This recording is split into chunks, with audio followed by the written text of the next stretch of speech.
안녕하세요. 저는 평범한 30대 후반의 여자입니다.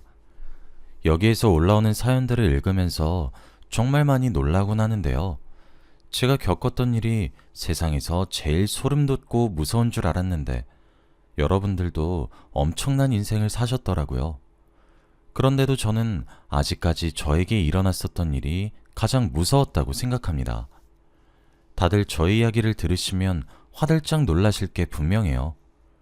저는 어렸을 때 아주 화목한 집에서 자라왔습니다. 부모님이 두 분 다 유하신 성격이었고 저는 외동딸이었기에 부모님의 사랑을 몽땅 받으면서 자라왔죠. 그러다 보니 제가 딱히 사고를 치지 않으면 저희 집안에 큰 소리가 날 일은 없었습니다. 부모님도 저를 많이 아껴주셨고 제가 하고 싶은 건 다 하게 해주셨어요. 그리고 두 분이 금슬이 아주 좋았습니다. 제가 옆에서 보면서 좋은 영향을 많이 받았죠. 부모님의 모습을 보면서 제가 얼른 이런 부부가 되고 싶다는 생각도 하게 되었습니다. 그래서 저는 어릴 적부터 얼른 가정을 꾸리고 싶었죠. 대학교를 졸업하고 직장에 들어가 남자를 만나게 되었습니다. 소개팅으로 만난 남자였는데 공무원 일을 하고 있었죠. 저는 남자의 직업이나 재력보다는 사람의 성품을 먼저 보았기 때문에 공무원이라는 직업을 들었을 때 굉장히 마음에 들었어요. 그리고 상대 남자는 얼굴도 잘생겼었고 매너까지 좋았죠. 다행히도 둘 다 마음이 맞아서 그날부터 만나기로 했습니다.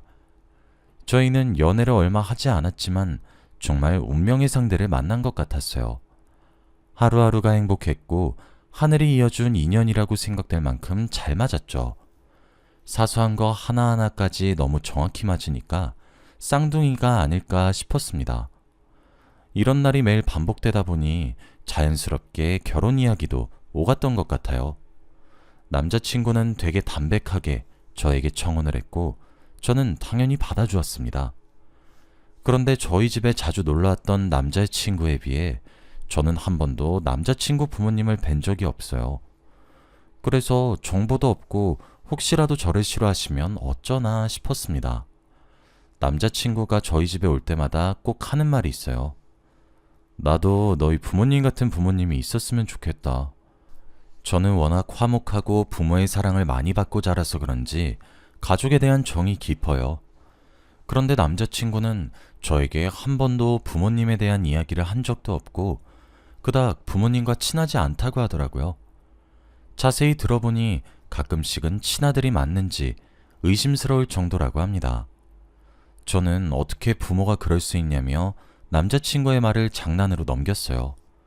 그리고 저는 제 두 눈으로 확인하기 위해 처음으로 남자친구네 집으로 가서 인사를 드렸습니다. 하지만 제가 생각했던 것보다 훨씬 더 남자친구와 친하지 않은 것 같더라고요. 제가 인사를 드리러 가서 직업과 부모님이 뭘 하시는지 이것저것 물어보시길래 답했습니다. 그런데 갑자기 한숨을 푹 쉬시더라고요. 그러면서 장손이면 집안에 뭐라도 도움이 되는 짓을 해야지. 에휴, 이라는 말을 작게 하셨습니다. 저는 무슨 뜻인가 싶어서 이해가 안 되었다는 표정을 짓고 있었는데 그때 남자친구네 부모님이 남자친구 보고 할 말이 있다며 잠깐 방으로 들어오라고 했죠. 그리고 저는 거실에 혼자 남아 그들을 기다렸는데 방 안에서 이야기하고 있는 소리가 다 들려버렸습니다. 너 진짜 미쳤니? 공무원 한다고 했을 때 엄마 아빠가 뭐라고 했어? 공무원 반대는 안 하겠지만 결혼할 여자는 돈 많은 여자로 데려오라고 했잖아. 너 진짜 집안 거덜낼 생각이니? 엄마 아빠 생각은 안 해. 너 왜 이렇게 이기적이야? 밖에서 그 말을 듣는데 정말 눈물이 났습니다. 제가 부족한 건 알았지만 그래도 어디 가서 직업으로 꿀려본 적은 없거든요. 또래에 비해서 돈도 많이 벌어주고 주위에서 부러움도 많이 사는 사람이었습니다. 그런데 남자친구네 부모님은 자신의 아들이 돈 많은 여자를 데려오길 원했나 보더군요. 남자친구는 그 말을 제가 다 들었을 것을 예상했는지 방문을 열고 나와 제 손목을 끌고 집 밖으로 나갔습니다. 그리고 울고 있는 저에게 미안하다고 사과를 하더군요. 솔직히 그때까지 남자친구가 부모님의 말을 듣고 결혼을 포기하자고 할 줄 알았습니다. 드라마에서만 보던 집안의 반대로 헤어진다는 게 이런 건가 싶었죠. 그런데 남자친구는 예상외의 말을 꺼냈습니다. 우리 부모님 말 다 무시하고 그냥 우리끼리 잘 살자. 결혼해, 우리. 저는 남자친구만 믿었고 남자친구네 부모님이 극구 반대를 해도 저희는 고집대로 했습니다. 다행히도 저희 집 부모님은 결혼을 너무 축하해 주셨기에 너무 힘들지는 않았어요. 제대로 된 결혼식을 올리진 못했지만 그래도 혼인신고를 할 때는 날아갈 듯 기뻤습니다. 둘이서 소박하게 결혼식을 올리고 정식적인 부부가 되었어요. 그리고 둘이서 분가를 하며 살게 되었습니다. 저와 남편은 돈이 부족하긴 했지만 그래도 행복했어요.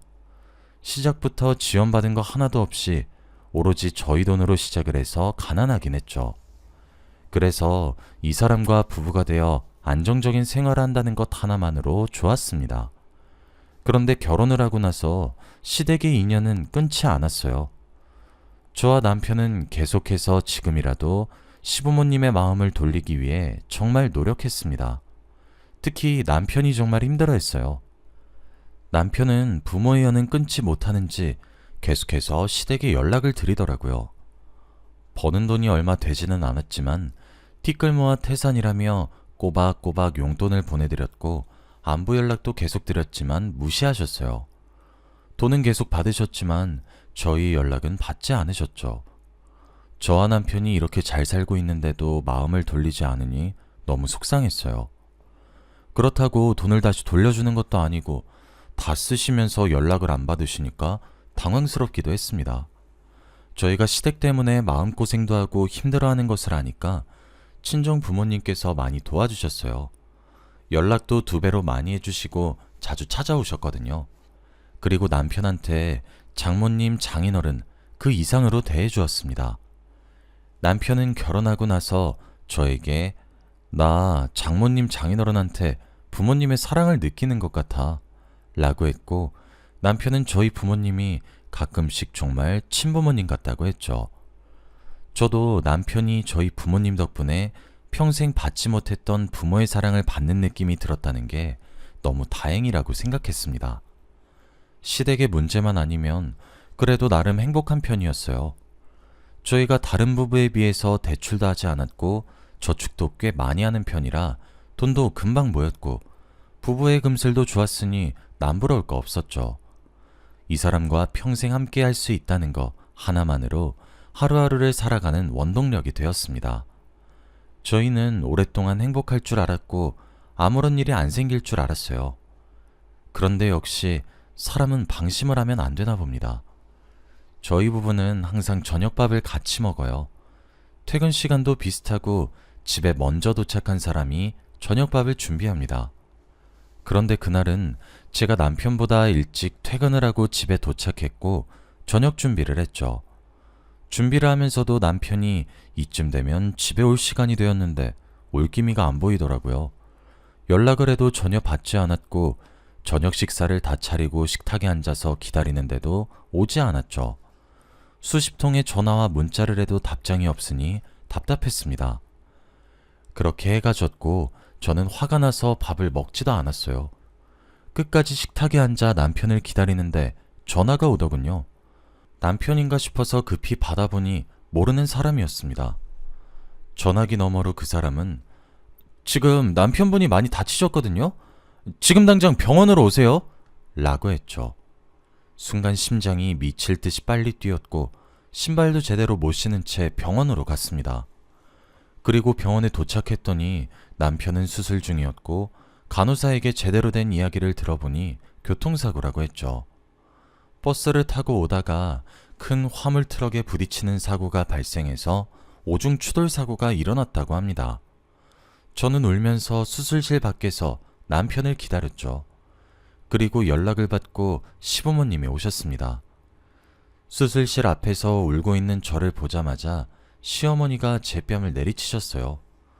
저는 운채로 뺨까지 맞으니까 현실 분간이 되지 않더라군요. 이게 무슨 상황인가 싶으면서 머릿속이 온통 멍해졌습니다. 그러면서 시어머니는 우리 아들 몸 조금이라도 망가지면 다 네 탓이야! 라고 했죠. 그리고 한 대 더 때리시려고 하는 걸 시아버지가 막아주셨습니다. 저는 아무 말도 하지 못했고 멍하니 상황 파악만 하고 있었죠. 수술이 끝날 때까지 저와 시부모님은 한마디도 나누지 않았고 냉전 상태로 묵묵히 의사 선생님이 나올 때까지 기다렸습니다. 그렇게 몇 시간의 대수술이 끝나고 의사 선생님이 나오셨어요. 수술은 다행히 잘 끝났지만 후유증이 있을 수도 있다고 했습니다. 그 말을 듣고 시어머니는 뒷목을 잡고 쓰러지셨고 저는 바로 중환자실로 갔죠. 시부모님은 병문 안을 오시지도 않았고 바로 집으로 돌아가신 것 같았어요. 몇 시간이 지나도 오시지 않으셨거든요. 그리고 얼마 뒤 저희 부모님이 오셨습니다. 남편이 일어날 때까지 병실에 있어 주시면서 걱정을 해주셨고 드디어 남편이 눈을 떴죠. 남편이 눈을 떴을 때 자신의 부모님이 아니라 저희 가족이 있으니 놀라는 것 같았습니다. 그리고 고맙다고 울기 시작했죠. 남편은 저에게 돈을 벌어도 모자랄 판에 사고까지 나서 돈 나가게 해서 미안하다고 했고 저는 무슨 그런 말을 하냐며 혼을 냈죠. 다행히도 남편은 몸이 괜찮아 보였지만 딱 한 가지 좋지 않았습니다. 의사 선생님께서 말한 후유증이 있었거든요. 바로 신장이 좋지 않아졌습니다. 검진을 받아보니 소변 장애가 있어서 병원에서 주기적으로 치료를 받아야 한다고 하더라고요. 약도 꼬박꼬박 먹어야 하고 한 달에 한 번은 꼭 병원으로 와야 한다고 했죠. 의사 선생님은 교통사고가 크게 났는데 살아계신 것도 대단하다고 해주셨습니다. 남편과 저는 슬퍼하지 않았고 지금 주어진 상황에 만족하기로 했어요. 그리고 남편이 병원을 갈 때마다 제가 늘 같이 가주었고 남편도 어느 정도 적응을 했죠. 남편이 신장이 좋지 않아서 병원을 자주 들리다 보니 확실히 돈이 부족했습니다. 예상치 못한 지출이었기에 부담되지 않았다고 하면 거짓말이겠죠. 저희의 경제적인 상황을 저희 부모님이 아셨는지 도와주겠다고 했습니다. 하지만 저희는 절대 부모님의 도움을 받고 싶지 않았고 저희 힘으로 이겨내고 싶었어요. 그래서 일절 돈을 받지 않았습니다. 저희의 고집을 꺾기 힘드셨는지 시부모님에게 따로 연락을 하셨나 봐요. 김서방이 아프니 넷이서라도 아이들에게 용돈을 주자고 하면서 말이죠. 저희가 시부모님에게 남편의 신장이 좋지 않다는 걸 말하지 않았어요. 그런데 저희 부모님의 연락을 받고 남편이 좋지 않다는 걸 아셨고 결국 집으로 찾아오셨습니다. 정말 오랜만에 뵙는 시부모님은 저를 보시자마자 손바닥으로 저를 마구 때리셨어요. 너랑 결혼해서 다 망했어. 너만 아니었으면 우리 아들 신장 망가질 일 없었다고. 당장 물어내! 이 말을 하면서 저를 때리셨고 저는 울면서 맞을 수밖에 없었습니다. 제가 죄책감을 느껴야 하는 건가요? 저와 상관없이 교통사고가 난 건데 이렇게까지 제 탓을 하시니 억울했습니다. 결국 남편이 말려주어서 상황이 끝났어요. 도대체 왜 이렇게까지 남편의 몸에 집착을 하시는지 알 수 없었습니다. 남편은 시부모님을 저희 집에서 내쫓았고 저는 펑펑 울면서 시부모님이 왜 저러시는지 모르겠다고 했죠. 남편도 원래 자기한테 관심이 없으신 분들인데 이렇게까지 집착을 하시는 건 처음이라고 했어요. 둘 다 의문을 가졌고 그냥 단순히 부모라서 자식 걱정을 하시는 줄 알았습니다. 시부모님을 내쫓고 마음에 조금 걸려서 며칠 뒤 저희가 사과를 드리러 찾아뵙기로 했어요. 남편은 원래 살던 집이니까 비밀번호를 알고 있었고 시부모님은 저희의 연락을 받지 않으시니 연락도 없이 찾아갔죠. 시댁에 들어가니 아무도 안 계시더라고요. 잠깐 밖에 나가셨나 싶어서 남편이랑 같이 기다리기로 했습니다. 남편은 오랜만에 자기 집에 와서 반가웠는지 이리저리 둘러보고 있었어요. 안방에도 들어갔다가 자기 방에도 들어갔다가 하면서 말이죠. 그리고 몇 분 뒤 갑자기 안방에서 쿵 하는 소리가 들렸습니다.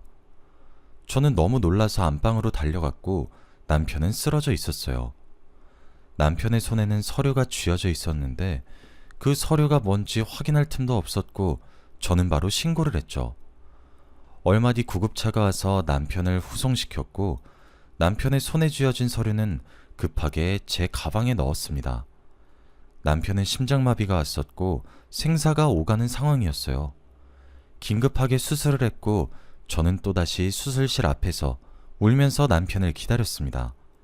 그리고 시부모님이 오셔서 다시 저를 혼내셨죠. 저는 제정신이 아니었기에 대꾸할 힘도 없었습니다. 그런데 제 앞에서 두 분이서 조용히 속삭이시더라고요. 제가 아무 생각을 하지 않는 줄 아셨는지 저에게 대화 소리가 조금씩 들렸습니다. 아이씨, 며느리 때문에 다 망했네. 돈 많이 쳐준다고 했는데 신장도 망가지고 심장도 수술 중이고 며느리 때문에 우리 돈 몇 푼이 날라간 거야.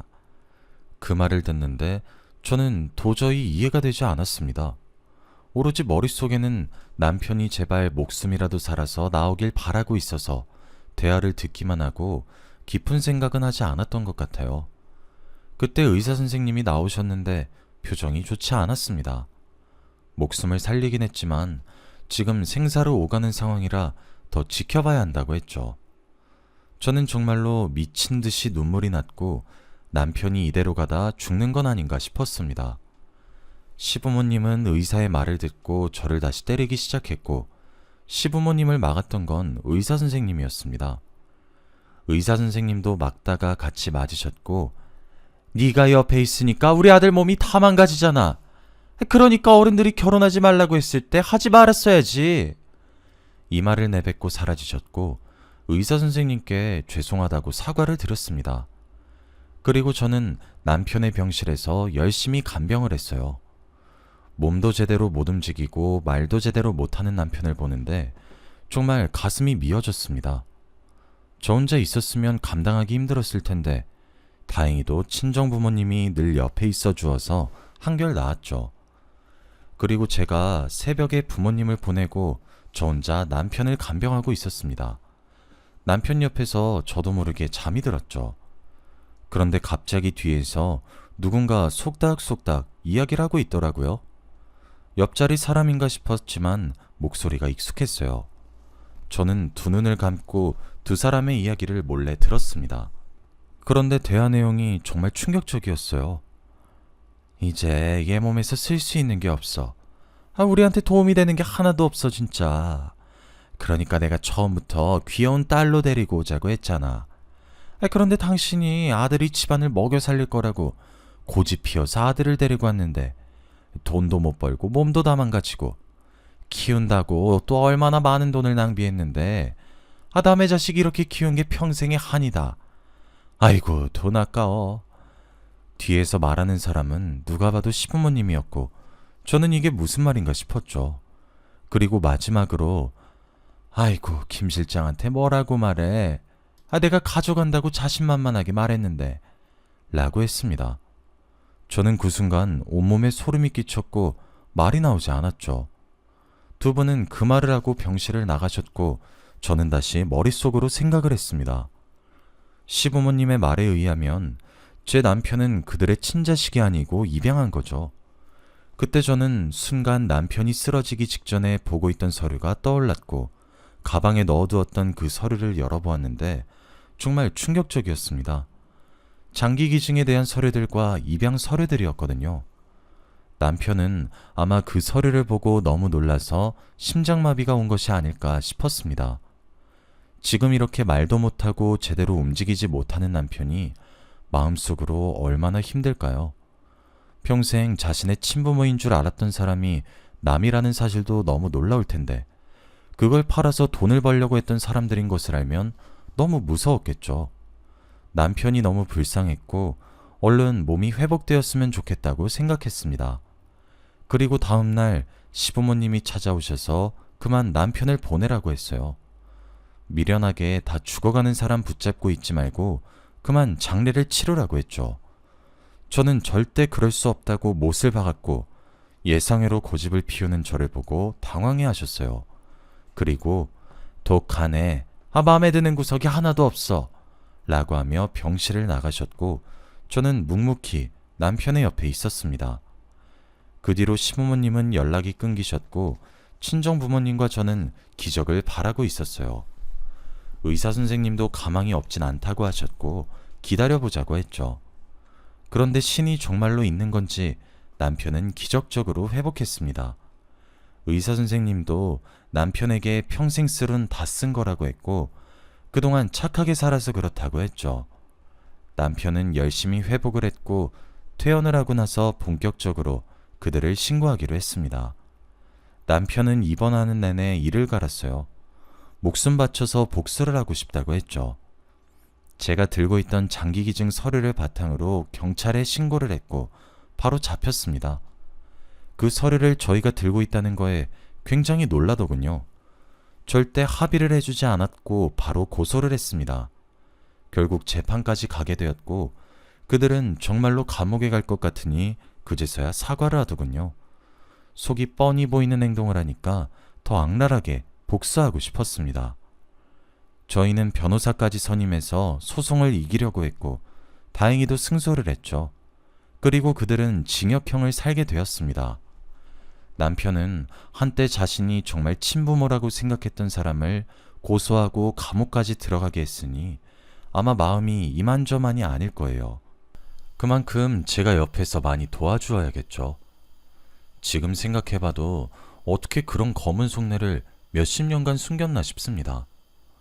여러분도 다 가족이라고 믿지 마세요. 말을 하지 않으면 정말 하나도 모릅니다. 여러분은 저 같은 일 겪지 마시길 바래요. 저희 이야기는 여기까지입니다. 들어주셔서 감사해요.